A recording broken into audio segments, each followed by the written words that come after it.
Si vous êtes débutant ou si vous ne maîtrisez pas la recette des éclairs, des religieuses, etc., je vous conseille d'écouter mes recettes. Alors on va commencer, ok?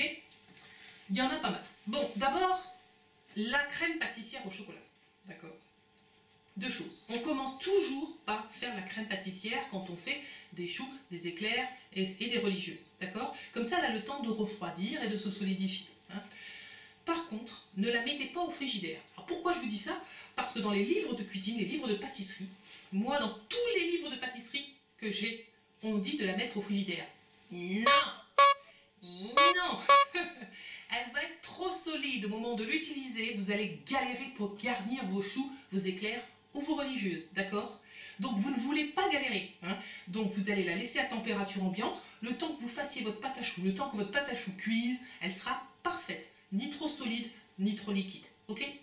Ça, c'est le premier point important. Alors, la pâte à choux, maintenant. Voilà, la pâte à choux, là, j'ai plein de choses à dire. Hein. Tout le monde dit la pâte à choux, c'est facile, c'est simple. Non! La pâte à choux, c'est technique. Ok? Et vous faites une pâte à choux sans gluten. Ok? Donc, vous voulez maîtriser la technique pour que vos choux gonflent. Ok? Donc, on peut très bien réussir, très bien. Vous allez voir, là, vous allez faire une pâte à choux avec de la farine de riz et de la maïzena. Ça marche très bien, ça gonfle. Tout est sur la technique. Okay. Premièrement, premier conseil, on pèse. Là, il faut être précis. Hein. Y a des recettes que vous allez trouver sur ma chaîne qui sont, bon, petit bonheur, là, on met 200 grammes ou 250 grammes, ça ne change pas grand-chose. Là, vous pesez. Hein. Vous pesez tout précisément. Le plus important, c'est la quantité d'œufs et la quantité d'eau. La règle dans la pâte à choux, c'est que la quantité d'œufs doit toujours être égale à la quantité d'eau. Ça, c'est la règle. Alerte! C'est la règle la plus importante. Si cette règle n'est pas respectée, vous ratez votre pâte à choux. La conséquence de cette règle, comment on fait une pâte à choux? De l'eau, on met le gras dedans, on porte à ébullition, on verse les éléments secs. D'un coup, on mélange, vous connaissez peut-être un petit peu, et puis après on ajoute les œufs, d'accord? Quand vous allez chauffer votre eau, deux possibilités. Vous avez utilisé du beurre, si vous supportez le beurre, ou de la margarine végétale, c'est-à-dire vous avez un gras qui est solide. Il faut que vous montiez en température doucement, c'est-à-dire que vous n'allez pas porter à ébullition tout de suite votre eau avec le gras dedans. Vous allez chauffer doucement pour que la graisse fonde, le beurre ou la margarine, et quand elle sera fondue, vous allez porter à ébullition et très rapidement verser les ingrédients secs dedans. Pourquoi je dis ça? Parce que si vous chauffez fort dès le début, vous avez une grosse évaporation d'eau, et cette fameuse égalité entre quantité d'œuf et quantité d'eau, elle n'existe plus.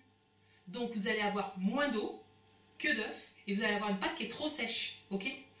Donc si vous utilisez une huile végétale, je ne sais pas encore ce que je vais utiliser comme vidéo pour vous montrer, faire la démo, mais si vous utilisez une huile végétale, le problème ne se pose pas parce que l'huile végétale, vous n'avez pas besoin de la faire chauffer en température tout doucement. Vous pouvez aller un peu plus vite. Ok? Par contre, si vous utilisez du beurre ou de la margarine, vous chauffez d'abord doucement et quand tout est fondu, vous passez à l'ébullition. C'est un conseil important. La consistance de la pâte. Ben là, c'est pareil. La consistance de la pâte, elle dépend des pesées. Elle dépend si vous avez bien géré l'évaporation d'eau ou pas. D'accord?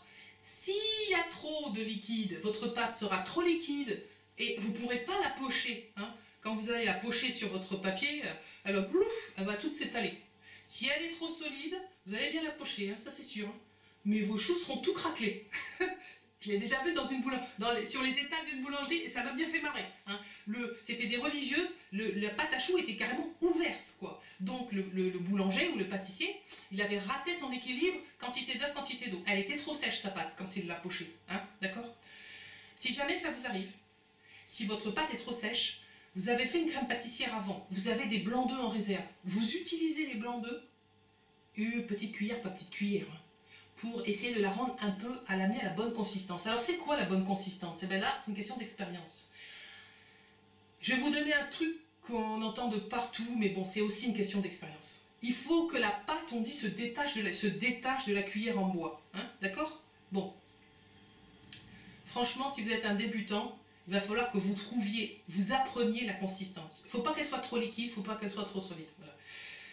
Si vous êtes débutant, je vous conseille de bien peser. Hein. C'est en respectant les pesées que vous aurez une bonne idée de la consistance de la pâte à choux. Il faut que vous puissiez la pocher. Voilà, il faut que vous puissiez la pocher et qu'elle ne s'étale pas complètement. La cuisson, très important. Bon, j'ai plusieurs choses à dire sur la cuisson. La cuisson de la pâte à choux, c'est long, ok? Dans beaucoup de livres, mais c'est incroyable le nombre de livres. Moi, je regarde à chaque fois, quand je suis chez Carrefour, partout, je feuillette, je passe des heures dans ces rayons-là. Des fois, je vois des choses hallucinantes. La pâte à choux, elle va être cuite en 15 minutes. Non, non. Vous ne cuisez pas votre pâte à choux en 15 minutes, même en 20 minutes, je ne sais pas où ils ont vu ça. Cuisez votre pâte à choux en 15 minutes, elle va être super belle dans le four, ou en 20 minutes, ou en 25 minutes. Vos choux vont être magnifiques, vous êtes content, contente. Puis quand vous allez sortir, ils vont tous se dégonfler. Hein, vous aurez vraiment les boules. Vos choux vont se dégonfler s'ils ne sont pas bien cuits. Ça, c'est le grand classique. Donc les choux doivent bien cuire. Okay, donc vous respectez bien ce que je vous donne comme temps de cuisson. D'accord? Autre conseil, on n'ouvre jamais la porte du four pendant la cuisson de la pâte à choux. Non. Interdit. Ok? Vous allez cuire 15 minutes en chaleur statique, 30 minutes en chaleur tournante à 190. Pendant toute cette période, vous n'ouvrez pas la porte du four. C'est interdit. Ok? À la fin de la cuisson, vous allez ouvrir à Oura, entre-ouvrir, ça veut dire, hein, avec un petit couteau, je vais vous montrer, pendant 5 minutes pour que toute l'humidité s'échappe. La pâte à choux n'aime pas l'humidité, ok?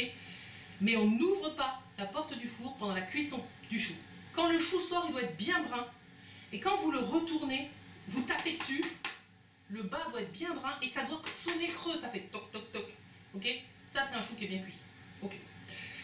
Je crois que j'ai tout dit. Non, la dernière chose, quand vous faites des religieuses, quand vous faites des choux, on ne mange pas tout de suite ces pâtisseries, ok? Vous les mettez au frigidaire, il faut qu'elles arrivent, qu'elles soient fraîches, c'est là qu'elles sont le meilleur. Et vous les mangez 2 à 3 heures après. Voilà, il y a beaucoup de conseils à dire sur cette pâte à choux. N'utilisez pas de mix de farine tout prêt, ok? Mettez de la farine de riz plus de la maïzena. Si vous utilisez un mix de farine type farine char, farine gerblé, etc., là, moi, je vous garantis rien. Okay, je ne vous garantis pas le résultat. Je vous garantis le résultat sur ce que moi, je vous donne. J'ai des tas d'autres pâtisseries et j'en aurai d'autres sur ma chaîne. On peut utiliser, où je fais mes propres mixtes, je vous dis de mettre par exemple farine de riz, poudre d'amande, maïzena, voilà. Hein. Et en fait, vous pouvez très bien prendre un mix tout prêt du commerce industriel. Là, sur la pâte à choux, je tiens à vous prévenir.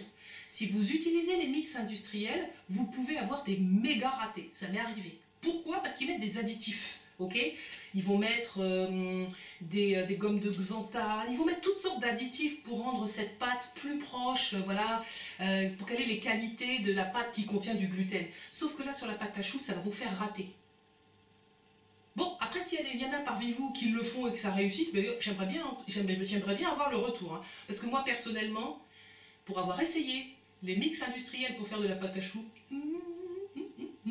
moyen. Prenez de la farine de riz, de la maïzena, vous êtes sûr de réussir. Okay, si vous partez sur des mix industriels dans lesquels on a mis des agents pour augmenter l'élasticité, etc., vous risquez de rater votre pâte à choux, non pas parce que vous êtes une mauvaise pâtissière ou un mauvais pâtissier, mais simplement parce que c'est la composition de votre farine qui ne va pas. Okay, donc voilà, c'est tout ce que j'ai à dire. C'était long, je sais, mais je pense que pour les débutants, pour ceux qui font une pâte à choux pour la première fois, c'était fondamental de s'arrêter sur tous ces points. Voilà, si vous voulez faire ces éclairs au chocolat, et puis après ça ira plus vite, hein, pour la religieuse au café, pour le Saint-Honoré, vous serez déjà au point, vous aurez testé la pâte à choux, donc ça ira beaucoup plus vite et je ne donnerai pas tous ces conseils. Okay, donc si vous voulez faire cette recette avec moi, vous allez chercher tous vos ingrédients et on y va.